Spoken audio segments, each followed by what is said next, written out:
All right, a Sundown build. So this is the X, I think, version 2. This is what it looks like. It looks like the Z whole piece, but it's just a smaller diameter, so I'm assuming it's an X. It doesn't, of course, they're never labeled. These are the 10s. The 10s suck. It's not really a 10. It's basically like a small 12.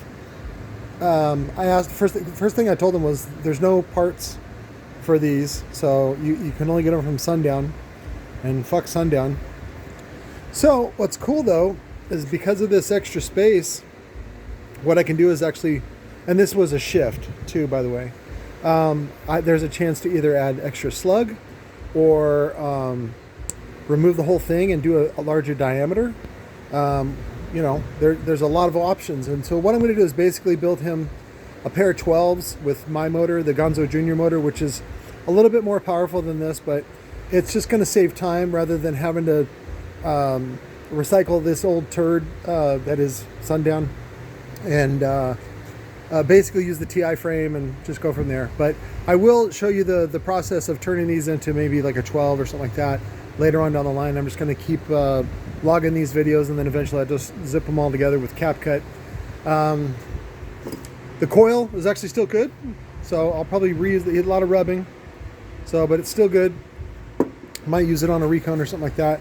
And then what I'm going to do is go ahead and just I think, steel the spacer and the top plate, and then I'll probably sell the frame for like 45 shipped, because I don't need them, I don't use them.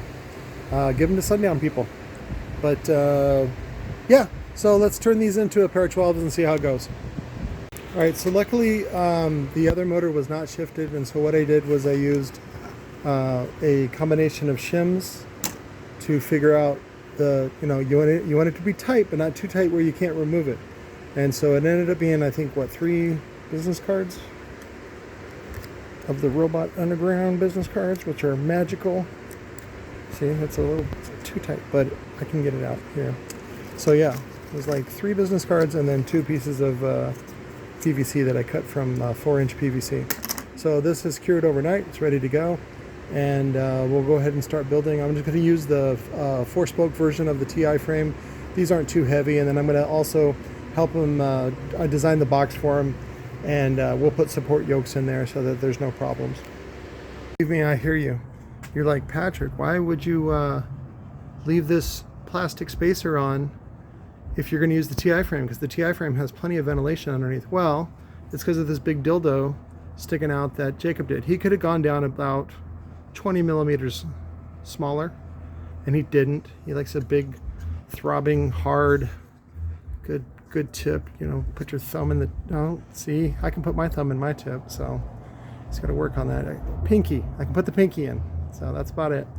But it doesn't need to be that tall, and so we're going to keep those spacers and just use them. Plus they say Sundown on them, and people that like Sundown really are insecure, and that's why they have to have a brand on everything, because they're they want to show their status in society and show that they're better than other people. They're not, but they want other people who are dumber than them to think that they are better. So, but that's that's really anybody that supports brands. I mean, I think I posted a thing about this, about luxury brands. Anything that has their logo on it is for poor people. It's for dumb, poor people that don't know any better. Dooney and Burke,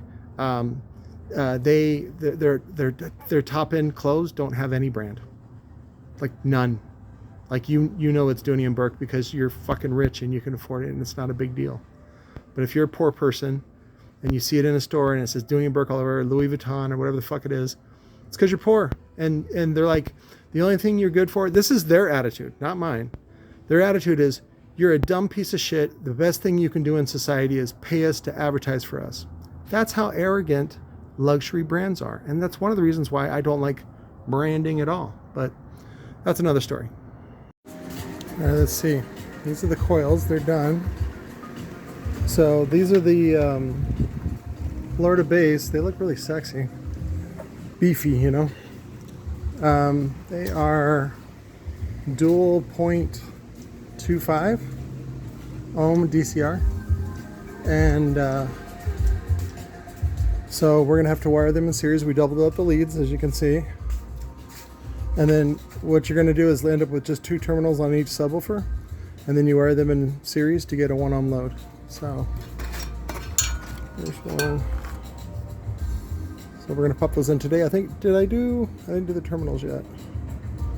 Yeah, because I usually do a signature right there in the little butt crack of solder. So I'll go ahead and do those, and then here's the shim, and then we'll go in and then put on the tops, and that they're basically done. All right, this is the dual 0.25. Here's the part number from lower to base. Let's see, focus, there we go. I've doubled up the leads. Real quick, if you want to tell the difference between positive and negative, remember positive is always on the left. So this is going to be our negative terminal. And then when you look at the other side, see, positive is on the left. So that's the positive terminal. And then I've already joined them below. You can see the path right there. See that little, right there? And then underneath that epoxy is the joint that's been soldered and twisted together. So now we're going to have a single half ohm 12-inch subwoofer on an X motor, Xv, what is that, 1, 2? I don't know, whatever. And then we're going to double up the leads. A lot of times what I do at this point is I'll put the boots on, the little rubber boots on now, just as an easy reminder to tell. So, and because this one is local, I just went ahead and went with pan heads and put a dot of CA on the side. Technically, you can still get in there with a number 3 Phillips and the little ratchet, this guy, and you can unbolt it if you want to. So, and then this is the original TC Sounds frame, so it doesn't have the extra terminals like Scott Atwell from Phi. He retooled the the 12-inch TI frame and made it a 6-spoke version, which makes it stronger. But he also added places for terminals, because he puts like one big old fucking 1/4-inch steel bolt through each one of those, like for positive and negative. So, but and then we kept the spacer. I think I told you about that, and that's only because this thing sticks out a lot. And then what happens is when I go to do the cone, typically I cannot do a concave inner cap. I have to do a convex bubble and then a bubble cap on top of that, again because of Jacob's screw up. So, but I mean, he's got to live with it, and he lives with all the money that he garnered, but it's just a poor design, and it's a reminder of in my opinion, how much of a piece of shit he is. But again, that's just my opinion. It doesn't really mean anything. So, but we're gonna go ahead and put this in. I'm just gonna put down a bead of CA right there, and then I'm gonna put the spider in there. I'm gonna put another bead, and then I'm gonna use a piece. These are 1/4-inch American made. I had these tooled up. What they did was they modified the 1-inch spacer that Tilo used to use, and then these are the little 1/4-inch ones. So, and then we're going to put that on there. We're going to clamp it, and then probably later tonight the glue should be dry enough that I can then go back and drill. And on the 4-spoke 12-inch, I just do 4 bolts, which is what Sir Vega did. Larry Fitzgerald did when he was designing those for Sir Vega. So, which is good enough. Again, this motor isn't real powerful, so it doesn't really need to be bolted, but it's a nice little overkill thing I like to do. So, and I think the final thing is we do the cone, and then I'll go ahead and go through all the steps with the TSPs and then the final looking product. Oh, real quick, I was just polishing these up. So sometimes when you solder, it leaves a little bit of, this is a like tree sap, it's flux. And then what I'll do is I'll go back and, well, I get these pre-terminated from China, but they didn't do them thoroughly enough. They didn't saturate the whole lug with heat. So it was just sort of a surface solder, and basically a bad solder joint, and they're just unreliable. And so I go back and resolder them. I won't do this process again. I'll just solder them all here because it takes the same amount of time. Plus I get to control the lead length and all that other stuff. So, but I was just using an emery board. Usually I use this to file down my big toes, but then, you know, like I told you, I ripped out my toenails the other night, so I don't need it anymore. And So then I go over this, and it removes. So you know when Lawana taught me in at SpeedFam back in '98, she was teaching me about using alcohol or some sort of spirits like mineral spirits or acetone to get that stuff off, and this works really great. And plus I get down to the brass. So, and what I'll do is I call it polish, but it's really just grinding. You grind the top and the bottom just so you can start to see the gold of the brass shine through. And then I'll do that to all 4 terminals, and then these will layer up like this, and then they'll get the 4-gauge spring terminal and then the star nut that I get. And these are all M4 metric. A little detail probably nobody would ever talk about is sometimes, in this case, the ring is over just a little too close to the terminals. If you look at the other side, it's fine. But on this side, it's a little too close. I tried to line it up as best I could, and then once you clamp it, that's it. You get no more chances. So what I figured out was that I can just modify this top piece. It'll still isolate from the frame because there's also a bottom one. Where'd the bottom one go? I'll just use this one. So there's a bottom one that goes underneath, see? And then I just modify the top one. And then you put them both through. And then I like these boots too because what they do is they insulate up against that frame. So, you know, you don't want those to touch. And then as far as which hole goes, I used to do, on the positive side I would do the left hole, and then the right side I would do the right hole. Or I'm sorry, the negative side I would do the right hole, but it really doesn't matter. Sometimes I'll cockeye it like that so they both do the same hole, but you know, whatever. Oh God, that sounded filthy. So I don't like the way that these are sitting. They're going to be all kind of lumpy because of the clamp ring. And so you can actually get these. I prefer the steel ones. I just happen to sample these from Amazon. This is the brass one. These are basically just standoffs, M4 standoffs that you get from, well, you typically use for like PCs and PC boards and things like that. But basically the terminal has a male. And then what I'm going to do is put down a flat washer.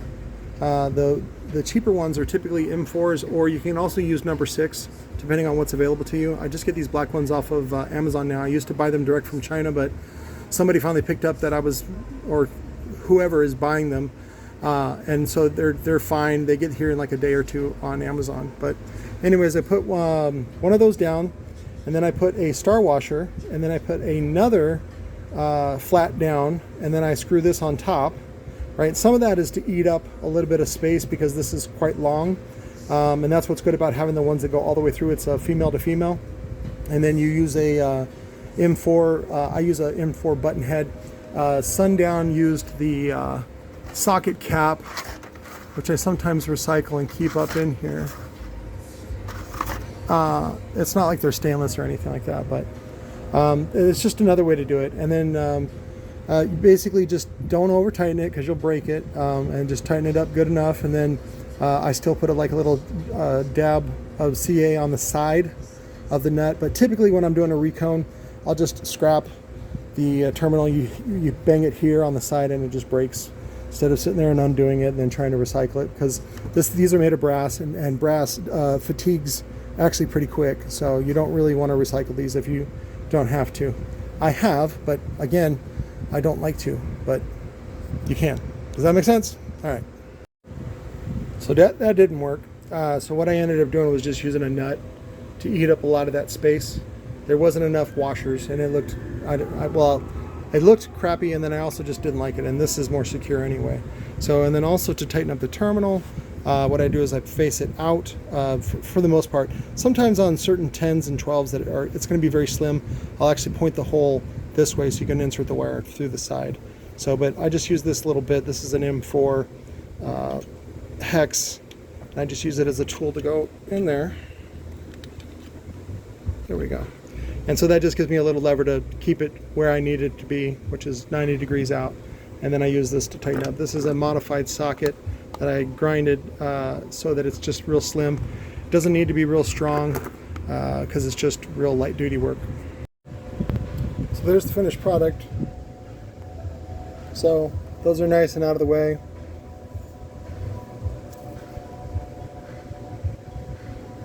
And then you're just going to put a little dot of robot pre-cum there, and down the side just to hold those all into place.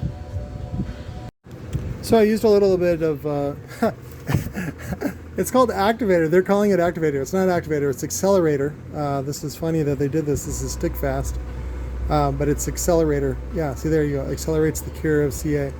And I got this for $13 from, what's it that? It's a little wood store over there on Elliott and Arizona Avenue, Country Club. But anyways, I sprayed it and it works really well with the CA that I have. I just have to order some more next time I order CA from Easy Bond. But, and then I went and drilled. I use I think it's a 5/32 if I remember right. It's basically made for number 6 bolts. And then I'll use my number 6, I think, on this one, I think a 5/8 barely fits, but sometimes I'll go with a 3/4. And then I use the, depending on what I have a lot of. Typically I've been buying these lately locally. And then I have to wait for these, I think either from China or from Amazon, which is just the black version. And these are all number 6 nylocs. So, and then those will go on. And then what I do is I use the socket head with the black washer and go up underneath, and then tighten that down so that way typically people don't come in less contact with it here. Down here, if you have the bolt down, the tip down, you can scratch. So I try to just keep it out of the way. The best way is to barely get, the best way is just to get the height just right so that the bolt barely starts to get into the nylock stuff, so it holds it in place, and then nothing pokes out. But sometimes you can't always get what you want. So, but I'm going to go ahead and blow this off, and then we're going to put the bolts in. So these turned out nice. I use a 8mm socket because it was cheaper than, I think it's 5/16, which is what you use with standards, but I use an 8mm on this impactor. And then I don't use washers. Sorry, I gotta put this down. I don't use washers on the top. Sometimes they dig in like that, which is fine. They're just gonna be locked in place. I want it to be as permanent as possible. Gross, boogers. And then now this is a little weird. This is a 7/64 Allen that fits in that thing, and I learned that because of all the PPI equipment I dealt with 20 years ago when I first got introduced at the Orion auction. I wasn't really a PPI fan back then, but I sort of figured out how to master all that shit. But yeah, these are kind of hard to find. I did find a surplus that used the security version, which is hollow in the center, and I got them for like next to nothing. They were like, I think 2 cents or 5 cents or something like that. So I bought like 100 of them. So I never have without them. And if you can't find them, let me know and I'll sell you one or something like that. We'll do that. And then this is one of those small wrench samples that I got. I didn't know what, and I ordered. I found these on AliExpress. I found this. I like this one. This one's I ordered 100 of each. So sometimes if you get this one, it's just because I'd rather give it to you than throw it away. This one does not ratchet, but it is handy because it has 2 orifices for bits. I do like this one for in here for the construction that I do, because it has 1/4 inch there, and then you can do sockets on the back. So it's really handy, and it does good enough. And then for the stuff that I send you guys for the Mac stuff is this. I just don't cut off the end like I did on this one. This one's for getting into really tight places. So, but this is the one that I go with, and then this is what I'm developing a version for Cicada and possibly Recoil to sell as a promo item. But let's see, the bolts are on. I can take off the clamps now because the bolts are on. You still want to give it about a day to cure. Proper cure of CA is a day, 24 hours. And even then, some of the guys that use it in the triple joint, not me, you'll find out years later, you'll open it up and it's still soft inside. And that's a big no-no, because if it's not hard, it's not tough, and if it's not tough, it's a weak-ass joint. So, but there's lots of people that use that, like Corey Dean. Who else? Oh, R.A., what's his name, Radavini. He uses that shit. A lot of the Sundown guys, the guys that do Sundown recones, like they don't do it full-time. They're part-time people. So they have no level of commitment, and they're just kind of scrubs. They're kind of gross. People that are just predator, you know, type of people that just don't want to give you a good deal. So, but that's one of the reasons why I don't deal with them, and also why I talk shit about them here on this channel. So, but anyways, this is good to go. We're going to go ahead and make the little cutout windows on the cone, make sure the holes line up, and we'll prep this, and then we'll get some devil's jizz and jizz it all together. I had the regular Lord of Bass cone, but I don't know. I like this cone better by leaps and bounds, just the way that it feels, the quality, and I think it gives it a flair that you can't get from like what Sundown. Sundown doesn't do anything in flavors. It's just basic black frame, and then their basic dust cap. That's it. So I don't know. Some people are into that. I don't think it's very glamorous. I think for that price they should at least give you carbon fiber, but whatever. That's my opinion. So these poke through, and then what you want to do is, this is what it looks like when it first pokes through, and then I use my like a flathead or even these dikes to press it down. You can see that. You want to be careful not to break any joints or wires that you just pulled through. And then what I do is I use these needle nose, and then what I do is I fold it over. So I usually try to fold it towards the lead, so that way there's not any tension. And you want to do it in a way that kind of helps seal this up. Right now today the epoxy is like the perfect thickness, and so I don't have to run any black yarn. I keep my yarn up here, and sometimes I'll cut off a piece, especially if it's been overgapped. Like when I drill out for the 4-inch holes, the hole saw is slightly too large, and so as a stopgap, literally stopgap, I'll put it in there to help sort of just fill that gap. So, but basically I'm just going to push this down, and then this goes the other way. Sometimes if you push down too hard, what you want to do is go on to the underside and push back up. I keep a long, not this one, but a long screwdriver, long flathead to push stuff back up. Sometimes you want to push those things. I don't know if you can see that. There we go. See? It's like when I'm fucking your mom. I can see my dick inside of her. When you were in there as a little baby, I was poking you in the face. It was fucking rad.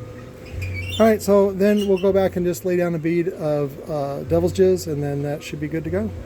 And then we'll let that sit overnight. This will be cured by tomorrow. We can do final testing, and then we will do the inner cap, and then that's when I typically contact the end user after it passes testing, and we do the inner cap, and then I'll give them a couple of options, probably like a black poly, and then you can put a Sundown cap on it, or maybe have a Sundown cap here, so that'll give it a nice touch. Then we can put like the Sundown logo on there, so it's just sort of, when he goes to sell it, it's sort of, you know, it's got the motor, right, but it's not the frame, but it's got the boot, and then it's got the dust cap. So sometimes people are just insecure about brand, and they you know, they don't know any better, and they want that, you know, a brand is really just a security blanket, because you're like, and that's why JL and, you know, even Sundown is able to molest you, is because you trust them. You're like, oh no, it's Sundown, or oh no, it's JL. It's got to be good stuff. And then, you know, they sold you a $6 woofer for $300, so, or $400 or whatever it is. So, anyways, let me do that, and then we'll come back. All right, I can take these clamps off, and then I just put the inner cap on. That's two, like basically thin paper caps that I put a little bit of a devil's jizz laminate inside, spun them together, and then I put a bead on the outside.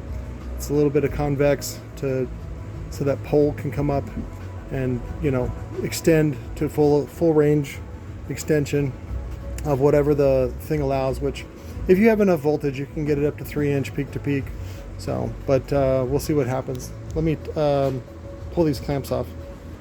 There's the clamps are off. We'll go ahead and use the turtle jizz, which we used to use turtle wax.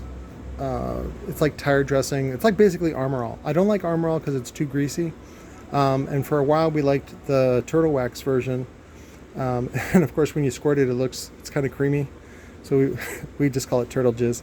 But it's they've added some sort of musk to appeal to young men. I was like, okay, I'm out of here. And what I use now is just the dollar store stuff. It's a $1, you know, $1.50, whatever it is, and I buy 10 of them, and it works just fine. You want to spray the rag. I just use a paper towel, and then wipe it down, and then we'll wipe down the gasket. This is also when I go back, you can see the key markings. Did I leave a key marking? Yep, there it is. So this just tells me the orientation to put on. Sometimes the little windows that I cut out for the leads are just slightly off, and so it just helps me align this better. And so then the wraparound gasket will cover this, but I also use this as a marker when I go back and test. I press to make sure that this is all adhered properly. So I'll go and kind of stress test it. And then this will cure in about 2 hours. And then I can do final test and acceptance, which is where I'll do the TSPs, and I'll do a video of that as well.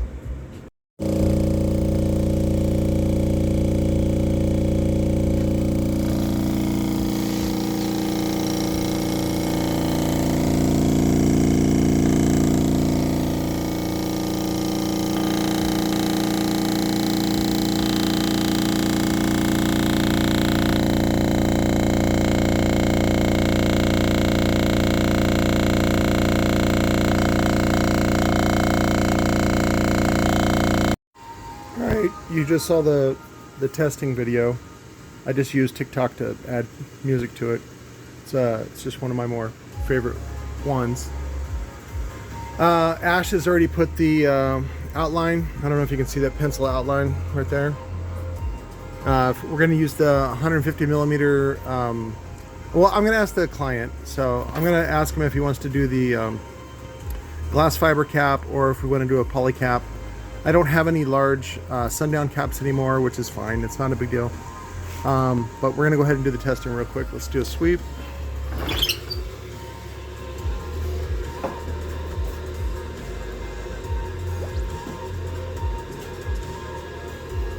There we go. Oh, it's already at 32. That's nice. Very nice. Let's see. Let's add the mass. And then change the diameter to 10.5.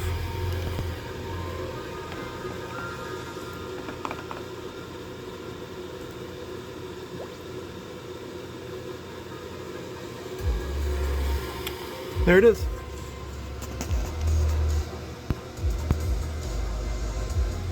Okay, so that's what it's looking like on the X motor with that coil, with this suspension, with this cone. So not that it's much different with anything else, but in fact, most of the determining factor is just the flux density, how much magnetivity that the motor provides. It provides most of the TSPs.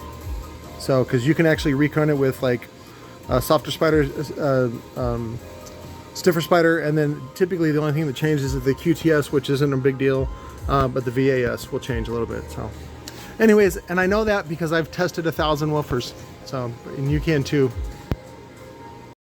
All right, one last look. This is what the black poly cap looks like. This is a 150 millimeter black poly cap. And then we have the glass fiber, which is supposed to match, but they come from two different factories, so they don't ever quite match. So again, we're working on that. In the camera, it doesn't look too bad, but in real life, the cap is darker, so slightly. And then I have the, yeah, they're in the air. 150 millimeter glossy carbon fiber. Those are on the way as well. We've been getting requests for those. And then I think I just ordered the 130 millimeter. Yeah, here's the glossy. Oh, I got this one for sale too, by the way. This one's only 300 bucks. Shipped. I'll do a demo on it and TSPs here in a sec. That's it, guys.